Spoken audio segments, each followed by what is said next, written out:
여러분 옆에 있는 분하고 한번 눈인사라도 한번 하시죠. 참 잘 오셨습니다라는 마음으로. 째려보면 안 되고요.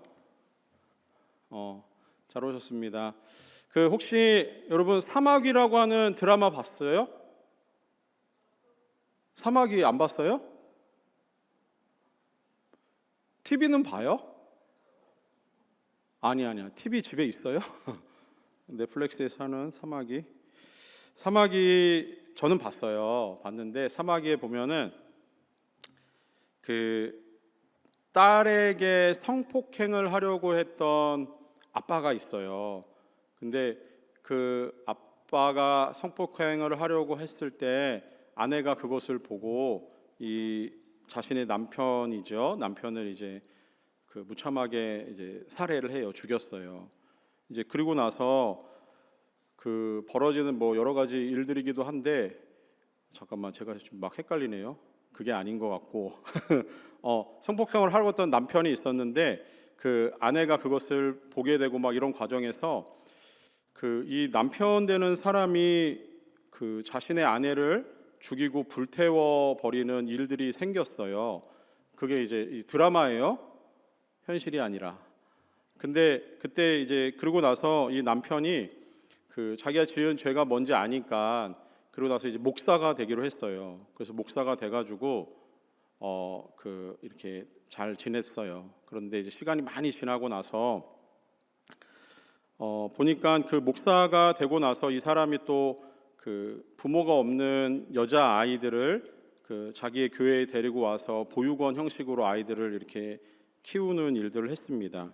근데 마지막에 보니까 결국 아이들을 데리고 온 이유가 아동들을 이렇게 성적인 놀이개로 사용하기 위해서 데리고 온 게 밝혀진 거예요.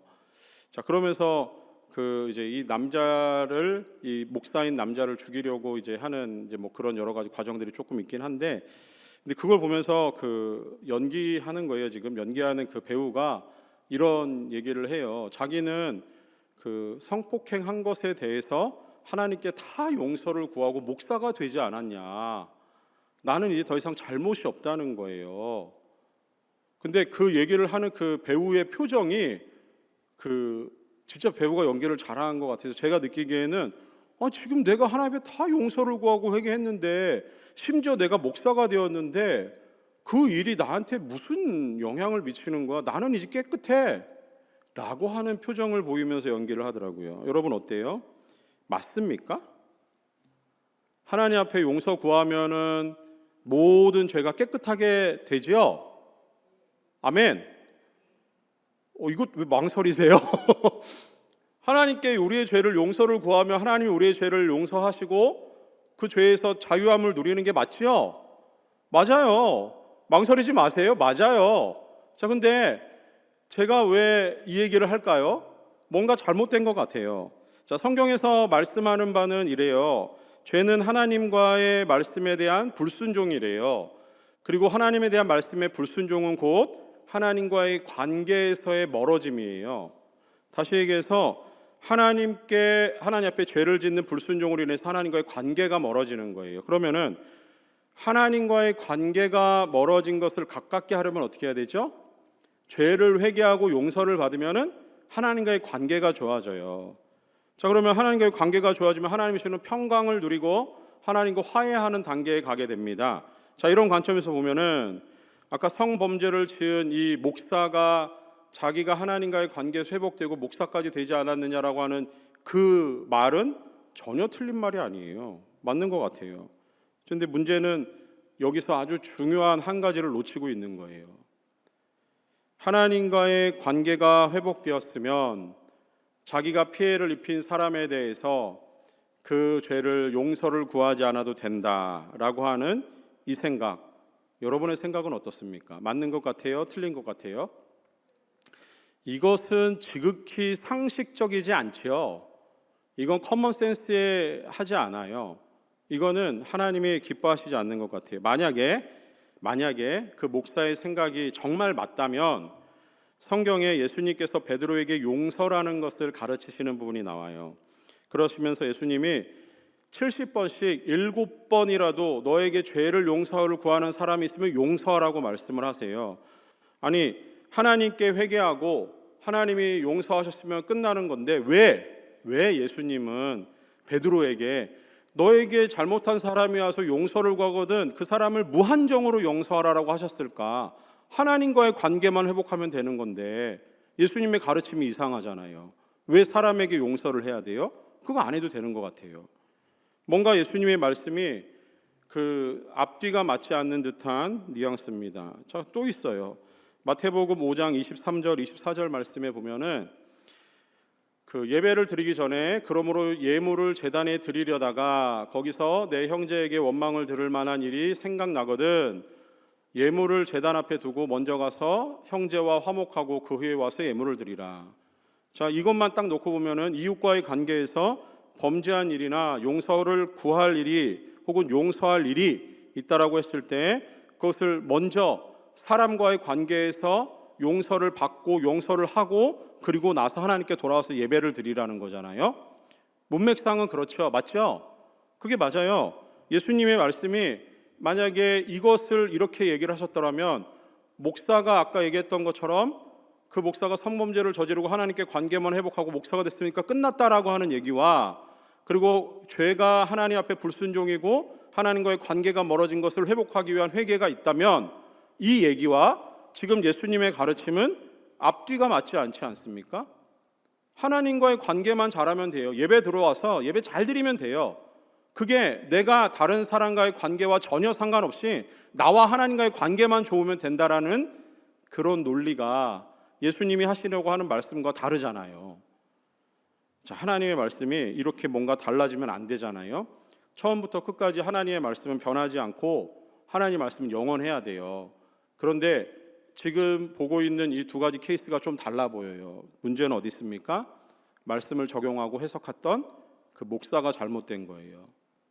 무슨 얘기냐면은 하나님의 말씀은 우리에게 항상 똑같은 걸 얘기해요. 하나님은 하나님 사랑과 이웃 사랑은 같이 가는 거래요. 그리고 하나님과의 관계와 이웃과의 관계는 전혀 다른 문제라고 별개 두 개의 문제라고 생각할 수 없다라고 하는 거예요.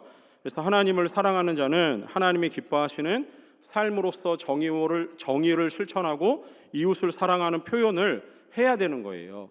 그게 하나님을 사랑하는 방법이에요. 그런데 언젠가부터 예수님을 믿고 구원을 받았다라고 하는 이것에 매여가지고 믿음과 예수님을 믿는 믿음과 나의 삶을 두 개로 떨어뜨려 놓고 생각하는 잘못된 신앙이 생긴 거예요. 마치 그 사막에 나오는 목사처럼 세상을 그렇게 살아가는 성도가 생겼다라고 하는 거예요. 그러니 교회는 더 이상 세상에서 어떤 영향력을 행사하지 못하는 그런 지경에 이르게 된 게 지금 우리가 살아가고 있는 현실입니다. 자, 오늘 본문의 말씀, 우리가 읽은 본문의 말씀에서 성도가 자기의 삶을 올바르게 살았을 때, 즉 건전하고 정직하고 바른 믿음을 가지고 살아갔을 때 하나님이 어떻게 그의 삶에 일하시는가를 우리에게 보여줘요. 자, 결론을 먼저 말씀드리면 성도의 삶이 하나님의 말씀대로 살면 성령이 일하셔서 그 성도의 삶을 변화시킵니다. 변화된 성도의 삶을 통해서 사회가 변화되고 주변이 변화돼요. 더 나아가서 그것은 일종의 그 사람에게 부흥과 주변의 모든 부흥을 일으켜서 결국은 세상은 하나님이 원하시는 정의와 그리고 일반적인 사람들이 가지고 있는 상식에 의해서 세상이 움직여진다라고 하는 거예요. 자, 여기를 좀 주목해 보셔야 돼요. 자, 오늘 나눠드린 설교의 아웃라인이 있습니다. 이걸 보면서 따라오세요. 첫 번째, 오늘 본문의 배경이 되는 곳은 사도 바울이 에베소에서 전도하는 부분이에요. 에베소라고 하는 지역은 소아시아에서 가장 큰 상업 도시, 커머셜 도시였고, 그리고 거기에는 아데미라고 하는 신전이 있었던 곳입니다. 자, 2차 전도 여행을 떠났던 사도 바울이 이제 다시 돌아갔고 이제 2차 전도 여행이 끝났어요. 근데 2차 전도 여행은 별다른 평가나 아니면 그것에 대해서 어떤 선교적인 보고 없이 이제 곧바로 3차 전도 여행이 시작돼요.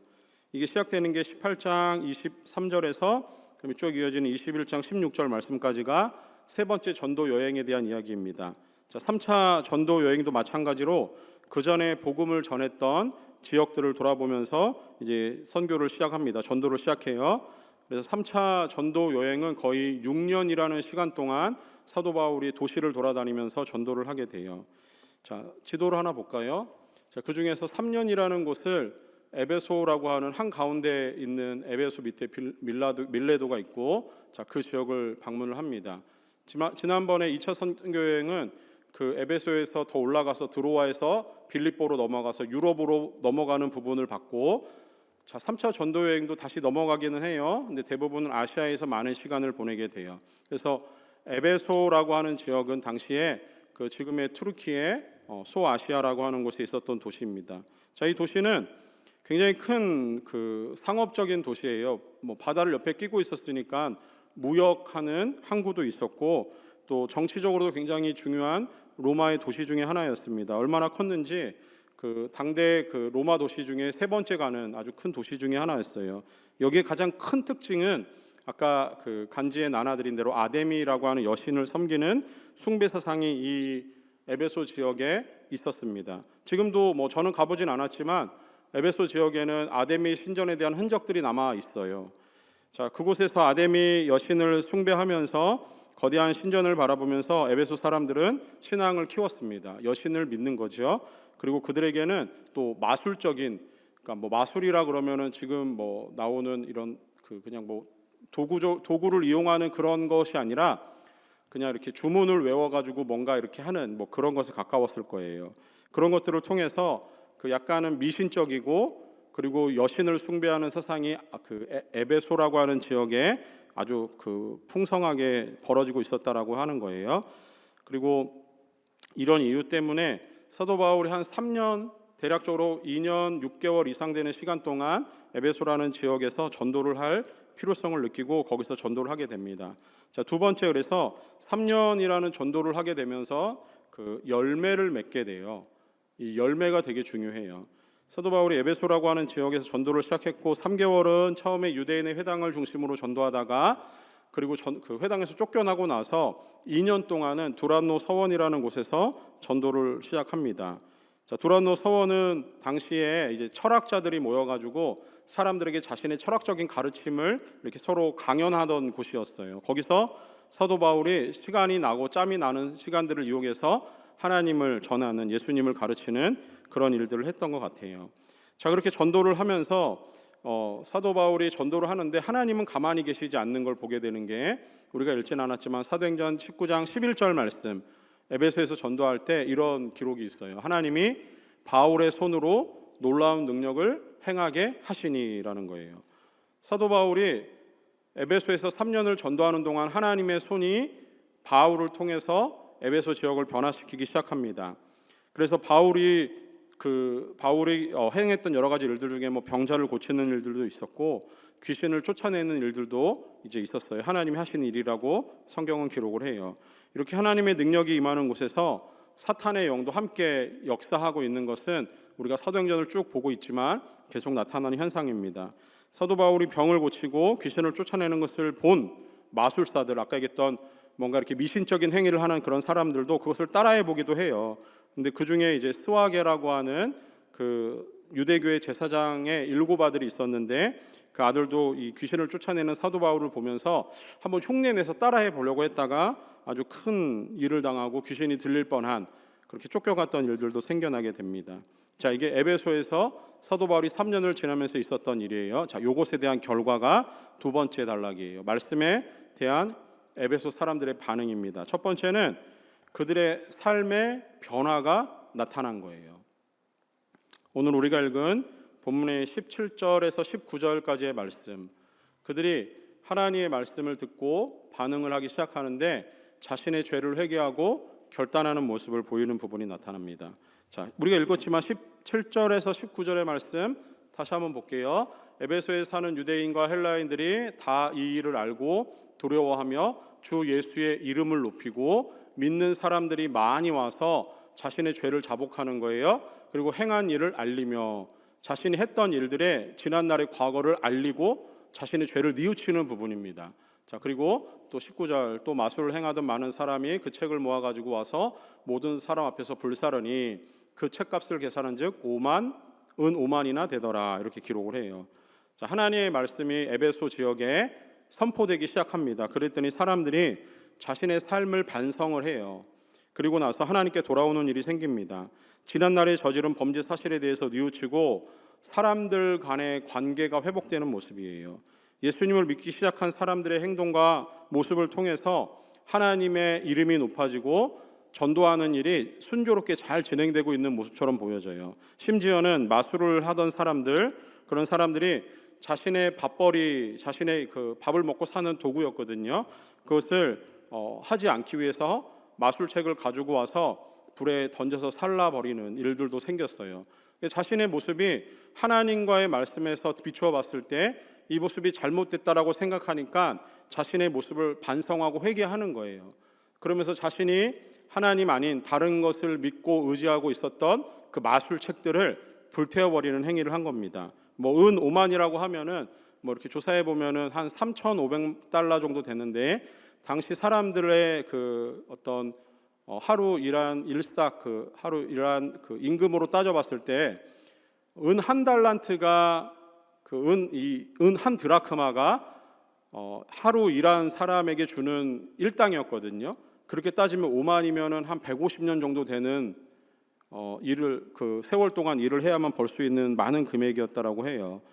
그 정도로 하나님의 말씀의 능력이 성도의 삶에 강력한 변화를 일으켰고, 하나님의 말씀은 그 사람들에게 영향을 미치고 있었다라고 하는 거예요. 자, 근데 이것은 지극히 당연해요. 하나님의 말씀은 곧 말씀하시는 하나님 자신의 말씀이에요. 우리가 읽고 있는 성경은 단순한 책이 아니에요. 말씀하시는 하나님의 말씀인 거예요. 여러분, 그렇게 대해서 성경을 읽고 계십니까? 성경을 읽을 때마다 내가 좀 독서 좀 하네, 이런 마음이 아니라는 거예요. 오늘 내가 좀 성경 좀 읽었네, 이게 아니라 이 말씀은 지금도 우리에게 말씀하시는 하나님의 말씀이라고 하는 거예요. 자, 그 말씀에 힘이 있고 능력이 있습니다. 하나님의 말씀의 힘과 능력은 곧 하나님의 힘과 능력인 거예요. 그래서 하나님의 말씀이 선포될 때는 그것을 듣는 사람들에게 공통적인 한 가지 반응과 나타나는 두 가지 반응이 있어요. 한 가지 반응은 하나님의 말씀을 들으면 마음에 찔림이 와요. 사도행전은 우리에게 그것을 되게 많이 얘기하고 있거든요. 자, 말씀의 찔림을 받고 난 사람의 나타나는 두 가지 반응. 하나는 하나님의 말씀에 찔림이 오고 말씀을 거부해요. 그래서 말씀을 전하는 자를 핍박하고 그 사람을 쫓아내고 그 사람을 몰아냅니다. 자, 두 번째, 말씀을 듣고 찔림이 온 다음에 또 한 부류의 사람은 말씀에 대해 반응하는 거예요. 하나님의 말씀에 찔려서 회개하고 예수를 믿게 되고 구원을 얻는 사람들이 나타나게 되는 거예요. 자, 그래서 그들은 하나님의 말씀이 주는 능력 안에서 말씀에 순종하며 오늘 말씀이 주는 결과대로 자신의 삶에 결단한 대로 자신의 삶을 살아가는 거예요. 이게 되게 중요한 의미예요. 이걸 잘 기억하세요. 두 번째, 오늘 본문에서 작은 두 번째는 자신의 삶에 일어난 변화는 영적 부흥으로 연결이 돼요. 영적 부흥이 일어납니다. 자, 이런 현상에 대해서 20절 말씀이 우리에게 이렇게 말씀해요. 주의 말씀이 힘이 있어 흥왕하여 세력을 얻으니라, 이렇게 나와요. 하나님의 말씀으로 부흥이 일어났다라고 하는 의미입니다. 부흥이 일어나니 사람들의 하나님의 말씀을 듣고 순종하는 사람들이 점점 늘어나는 거예요. 한두 사람이 말씀에 순종하고 실천하고 자신의 삶을 결단하고 하나님의 말씀에 있는 능력 안에서 살아가니까 이런 사람들이 모이기 시작하는 거예요. 그래서 하나님의 말씀으로 인해서 세력을 얻었다, 힘을 얻었다라고 하는 거예요. 자, 에베소 사람들에게 있어서 그 사람들에게 힘을 얻고 세력을 얻고 있었던 것은 뭐였습니까? 아데미 여신이 주는 여신을 숭배하는 힘이었어요. 거기서 그 사람들은 자신의 삶의 영역을 아데미 여신을 향해서 모으고 있었거든요. 그런데 그 아데미 여신은 사람들에게 주는 좋은 것들을 준다라고 생각을 했어요. 일반적으로 돈, 권력, 음란, 타락, 사람들에게 기쁨을 주는 것이 아데미 여신이라고 생각했던 겁니다. 그 가득한 곳에 하나님의 말씀이 파고 들어가요 그 사람들의 삶을 돌파합니다.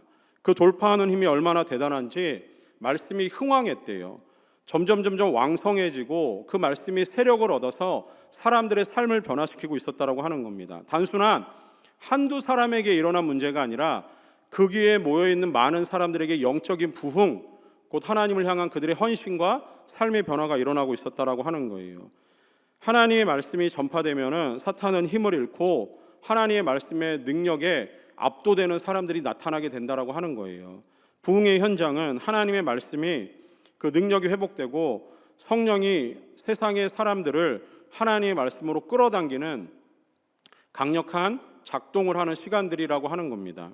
하나님의 말씀으로 변화된 사람들은 하나님의 말씀으로 인해서 삶의 활력을 얻고, 그리고 하나님의 말씀이 삶의 곳곳에서 능력으로 나타나게 되는 그런 현상이 나타나요. 그게 오늘 사도행전을 기록한 누가가 흥왕하여 세력을 얻으니라 라고 표현을 하고 있는 거예요. 이처럼 성령의 강력한 능력과 성령의 그 권세가 개인의 삶에 영향을 미칠 뿐만이 아니라 그런 사람들이 모여서 공동체가 변화되고, 공동체로 인해서 지역이 변화되고 사회가 달라지는 거예요.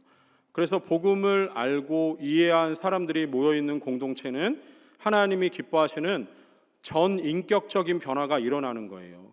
그래서 하나님이 원하시는 공의, 정의가 회복되고 일반적으로 법의 지배 아래서 사람들이 행동하는 상식적인 일들이 벌어지고 있었다라고 하는 겁니다. 자, 이게 가능해요. 1907년 지금의 북한 평양에서 있었던 일이 평양에 성령이 뜨겁게 역사하시고 평양에 모였던 사람들이 변화를 받고 부흥이 일어났습니다. 선교사님이 그때 상황들을 기록해서 그 편지를 보냈던 내용들이 남아 있어요. 그 편지의 내용들을 보면은 그래요. 평양은 본래 북한에 있는 평양은 본래 그 술과 술을 따르는 기생 여자들의 많은 곳으로 유명합니다. 그런데 하나님의 말씀이 사람들에게 파고들기 시작하니까 이제 부흥이 일어났어요. 그러니 하나님의 말씀이 흥왕하여 세력을 얻으니 평양에 있는 술집들이 문을 닫아요. 그리고 술을 따르며 일하던 술집 여성들이 회개하고 하나님 앞에 돌아오는 일들이 생깁니다. 누군가는 다른 사람의 물건을 훔쳤던 것에 마음의 양심의 가책을 느껴서 그 물건을 돌려줄 뿐만이 아니라 더 많은 곳으로 갚는 일이 생겼어요. 와이프가 있어도 다른 여자를 데리고 살던 사람들, 그게 평양 사람들이 보통 하던 일이었던 것 같아요. 그 사람들이 그 자신의 와이프에게 회개하고 나서 그리고 데리고 있던 그 두 번째 여인을 이제 내보내고 온전한 가정을 회복하는 모습도 나타납니다. 심지어는 몰래 사람을 죽여서 그것을 감추었던 그 살인자가 있었어요. 그 사람이 이렇게 공적으로 모여서 예배하는 자리에서 하나님 말씀을 듣고 마음에 찔림이 오고 그 사람의 모습이 회개하는 모습이 어떻게 나타나냐면 모든 사람 앞에서 자신이 사람을 죽였다라고 하는 그 일을 고백을 합니다.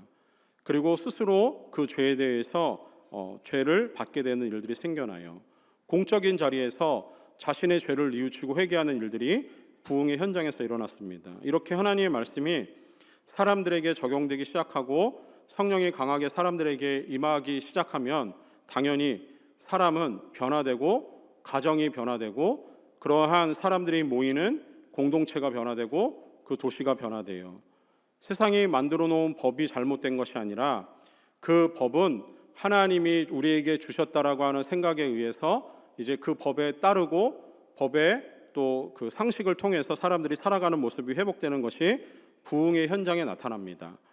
그래서 부흥이 있는 곳, 하나님의 말씀이 있는 곳은 우리가 생각하기에 강한 저항, 세상을 향한 반항 이런 것들이 나타나지 않아요. 이해가 되세요? 하나님의 말씀이 통하는 곳은 우리가 생각하는 것처럼 세상을 향한 사회적인 반항이나 강력한 저항이 일어나지 않는다라는 거예요. 물론 세상의 정부가 잘못할 때가 있어요. 그런다고 해서 하나님의 말씀이 있는 곳을 살아가는 사람들은 그 힘을 자랑하기 위해서 어떤 손에 무기를 들고 일어나지 않아요. 제가 이 얘기를 왜 하냐면 한국에서 그 기독교 목사님들이 사람들을 선동해서 법원에 쳐들어가고 법원에 들어가서 사람들에게 그 뭔가 막 자극하는 일들 했던 일들이 생겼어요. 하나님의 말씀이 있는 곳에는 그러한 저항이 그렇게 일어나지 않는다라고 하는 얘기예요. 앞에서 말했던 것처럼 사막에 나오는 이상한 목사처럼 하나님에게 회개하고 그것이 끝이다라고 생각해서 사람에게 얼마나 큰 죄를 저질렀는지 스스로는 무감각해지는 상황이 하나님의 말씀이 있는 곳에는 나타나지 않는다라고 하는 거예요. 그러면 사막에 나오는 그 목사는 진짜 잘못된 믿음을 가지고 있었다라는 게 분명해지지요. 하나님의 말씀을 제대로 듣고 바른 믿음을 가지게 되면 하나님의 말씀으로 인해서 하나님과의 관계가 회복되고, 나가서 하나님과의 관계가 회복되면 자연스럽게 그것은 이웃을 향한 사랑으로 흘러가게 되어 있습니다. 이게 바른 신앙이에요. 자, 이것을 세 번째, 그러면 말씀이 있는 곳, 우리 청년부에 이 말씀을 어떻게 적용해야 할까 한번 생각해 봤습니다. 여러분, 우리는 매주 설교 듣고 매일매일 말씀을 묵상하고 혹시 말씀 읽기도 하고 또 이렇게 여러분의 삶을 하나님의 말씀이 주는 영향력 아래 살아가고 있다라고 하는 사람이라고 한다면, 하나님의 말씀이 여러분의 삶에 작동해야 돼요. 그리고 그것은 반드시 하나님과의 관계를 회복시킬 뿐만이 아니라 주변의 사람들과의 관계도 회복되어야 합니다. 만약에 나는 하나님을 사랑하고 나는 바른 믿음을 가지고 있다라고 스스로 판단을 하고 있다면, 하나님의 말씀의 힘에 의해서 하나님과의 관계 회복뿐만이 아니라 내 주변 사람들과의 관계 회복도 이루어져야 돼요. 그런데 나는 그렇게 하고 있다라고 생각하지만 내 주변의 사람과 관계 회복이 되지 않고 있다라고 한다면 그건 문제예요. 뭔가 잘못된 겁니다. 자, 그래서 제가 여러분에게 두 가지 오늘 말씀을 여러분에게 적용하려고 해요. 첫 번째, 하나님의 말씀에 순종하려고 하는 의지를 가지세요. 하나님의 말씀에 순종하려고 하는 여러분의 의지를 키우셔야 돼요. 하나님의 말씀을 읽고 묵상하고 그 말씀대로 살아가려고 마음 먹고 결단하는 건 누구나 다 해요. 그런데 왜 하나님의 말씀이 내 삶의 능력으로 나타나지 않는 줄 아세요? 그거는 의지가 없기 때문에 그래요. 하나님의 말씀을 이해해요. 그 말씀이 내 마음에 남아 있어요. 그 말씀대로 살려고 결단도 해요. 그런데 내 삶에 능력이 없어요. 이유는 그렇게 살아가려고 노력하지 않기 때문에 그래요. 의지가 없는 거예요. 하나님의 말씀이 작동은 하지만 삶에 아무런 변화가 없는 것은 의지의 문제예요. 의지가 없다라고 하는 건 뭔지 아세요? 믿음이 없다라고 하는 거예요. 하나님의 말씀을 믿는다라고 하면은 의지를 가지고 살아내는 데까지 가야 되는 거예요. 그래야 변화가 나타나고 내 삶에 달라지는 거예요. 하나님의 말씀을 이해했지만 내 삶에 아무런 변화가 없다라고 하면은 내 의지가 약한 것은 내가 하나님을 향한 믿음이 약한 거예요. 그러니 살아내지 않는 거죠. 자, 이런 것 같아요. 마가복음 4장에 보면은 예수님이 제자들과 함께 배를 타고 갑니다. 배를 타고 가는데 큰 바람이 일어나서 배가 뒤집힐 위기에 처해요. 그때 제자들이 예수님을 찾아요. 예수님 뭐하고 계셨냐면은 배 아래서 주무시고 계셨대요. 잠자고 있는 예수님을 깨우면서 그들이 하는 말이 4장 38절입니다. 선생님이요, 예수님을 부릅니다. 우리가 죽게 된 것을 돌보지 아니하시나이까. 자, 이게 지극히 당연한 우리의 반응 아닙니까? 배가 뒤집힐 뻔한 상황에 놓이면 너무 자연스러운 반응이에요. 배가 뒤집히면 죽잖아요. 그러니 뒤집히지 않게 능력이 있을 것 같은 예수님 찾아가서 예수님, 우리가 죽게 된 것을 왜 돌보지 않으십니까? 우리를 살려주세요라고 하는 외침이거든요. 이거 당연한 거예요. 근데 그때 예수님 주무시고 계셨대요. 잠에서 깨어난 예수님이 일어나셔서 바람과 바다를 잔잔하라라고 명령하시고 바람과 바다가 잔잔해져요. 그러면서 예수님이 제자들에게 무슨 말씀을 하시는지 아세요? 예수님이 제자들에게 어찌하여 이렇게 무서워하느냐, 너희가 어찌 믿음이 없느냐라고 그 제자들을 혼을 내세요. 꾸지람을 주세요. 아니, 한번 가만히 생각해 보세요. 죽게 생겨서 힘이 있을 것 같은 예수님한테 가서 살려달라고 얘기했는데 뭐가 잘못된 거예요? 근데 예수님은 잠에서 깨셔가지고 짜증이 나셨나? 왜 제자들에게 왜 너 나를 깨웠니? 마치 이런 것처럼 제자들에게 왜 이렇게 믿음이 없느냐라고 꾸지람을 주시는 이 부분. 자, 문제가 어디 있는지 아세요? 두려움입니다. 왜 무서워하였느냐라는 거예요. 이유는 하나예요. 내가 너희랑 함께 하지 않니? 왜 무서워하느냐라는 거예요. 그러면서 예수님이 하시는 말씀이 그 무서움, 그게 바로 믿음 없음이야라는 거예요. 사람들이 느끼는 두려움 중에 가장 큰 두려움은 죽음에 대한 두려움 아니겠습니까? 사람은 죽음을 마주하게 되면 자신이 해결할 수 없는 죽음의 문제 때문에 무능력하고 감정적으로 무너지고 두려움을 느끼는 건 당연해요.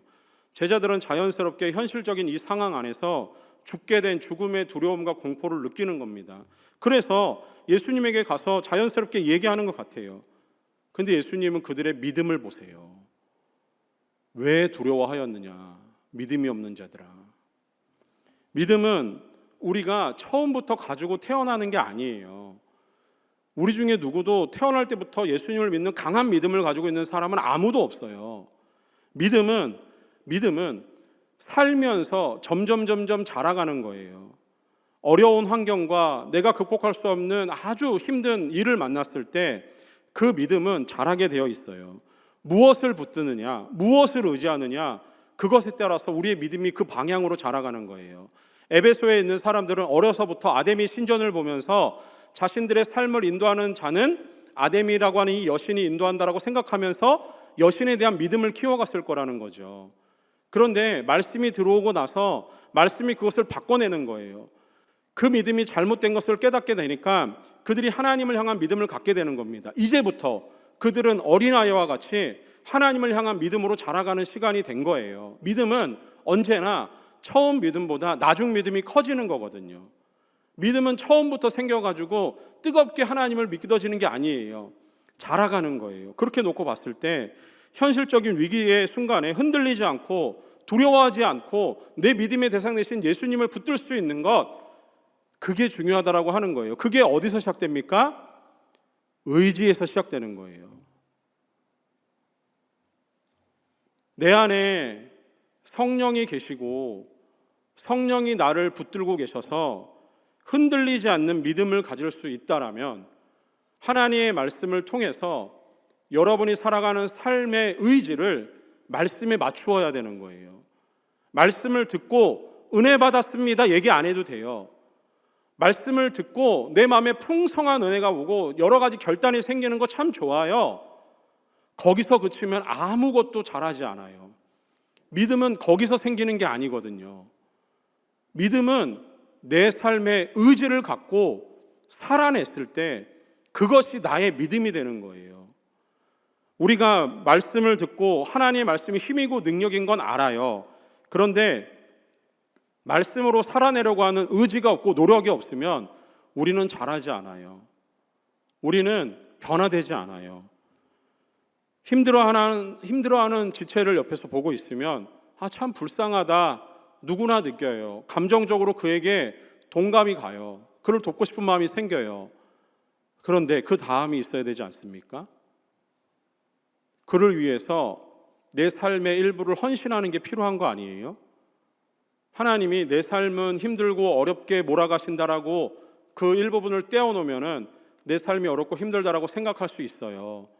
그런데 의지를 가져보세요. 하나님의 사랑이 흘러가면 더 큰 하나님의 사랑이 나를 채우시겠지라는 믿음과 의지를 가지고 내 주변에 힘들어하는 지체를 돌아보세요.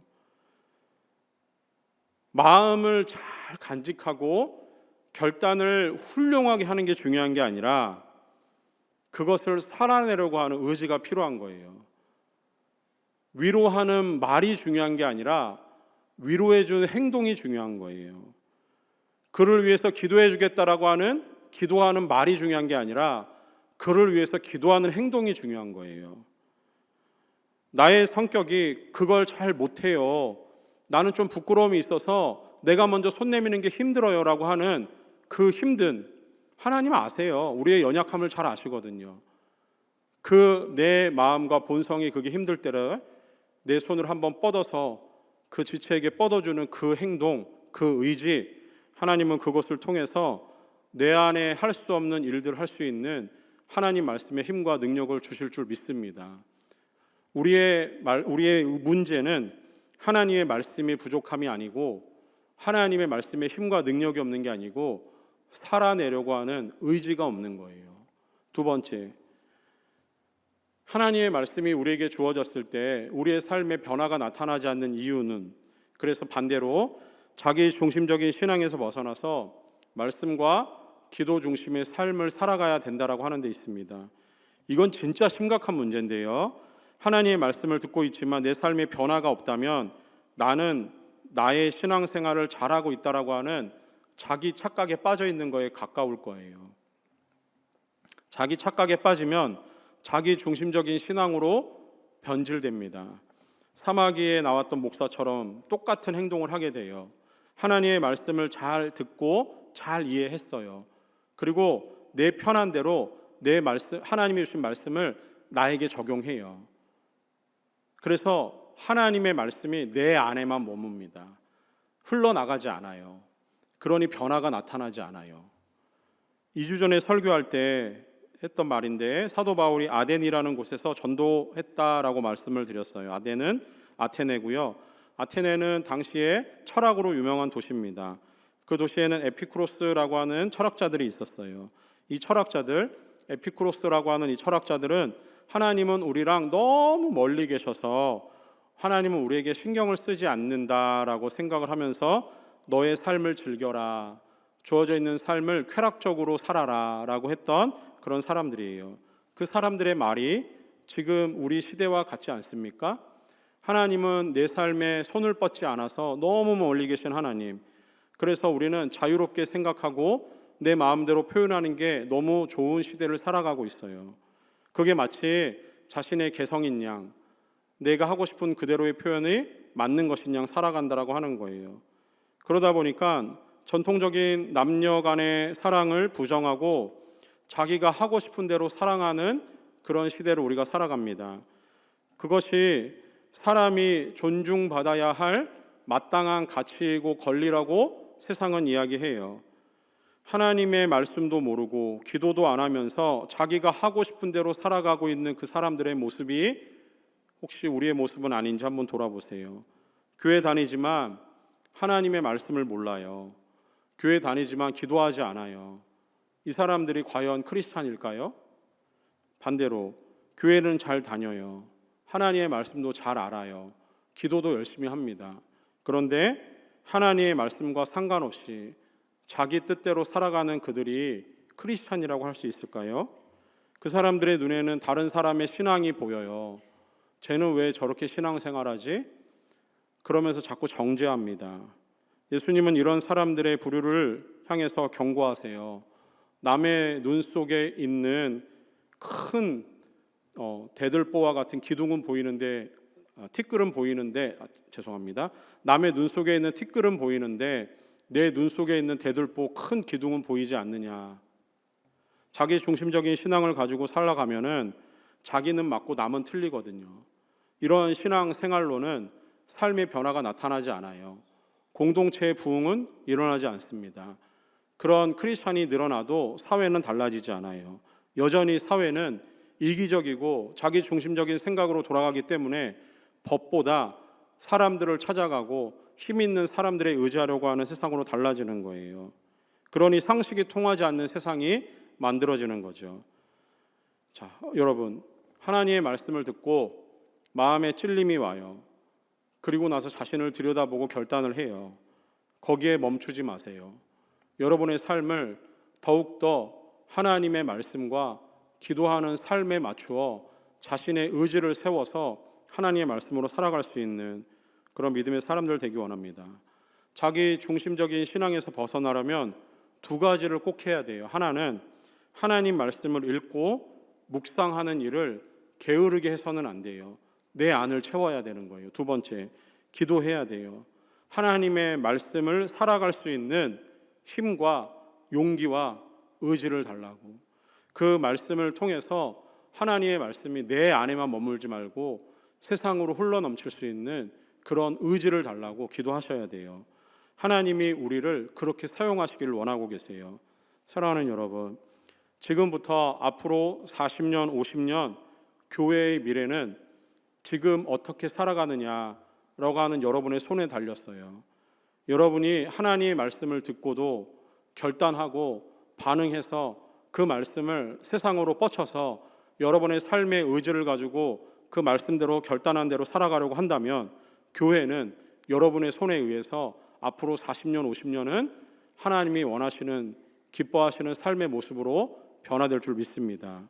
바라기는 우리 청년 비전 공동체가 그런 사람들이 모이는 공동체 되기를 원해요. 여러분이 세상을 살아가는 모습 때문에 임마누엘 장로교회 이미지가 결정되는 거예요. 나가서 미국에 있는 한인교회 이미지가 여러분들이 살아가는 삶의 현장의 모습들을 통해서 결정되는 거예요. 바라기는 주님의 말씀이 머물러 있는 그곳에 하나님의 말씀이 주는 힘과 능력에 의해서 참된 하나님의 백성으로 살아갈 수 있는 그런 믿음의 사람들의 삶이 여러분의 삶의 현장에서 펼쳐질 수 있기를 소망합니다. 더불어 저는 항상 기도하고 있는 제목이 하나 있어요. 하나님, 우리의 시대에 우리 공동체 안에 하나님이 기뻐하시는 부흥을 허락하여 주시옵소서. 여러분, 같은 마음을 가지고 부흥을 위해서 꿈꾸는 우리 공동체 되기를 원합니다.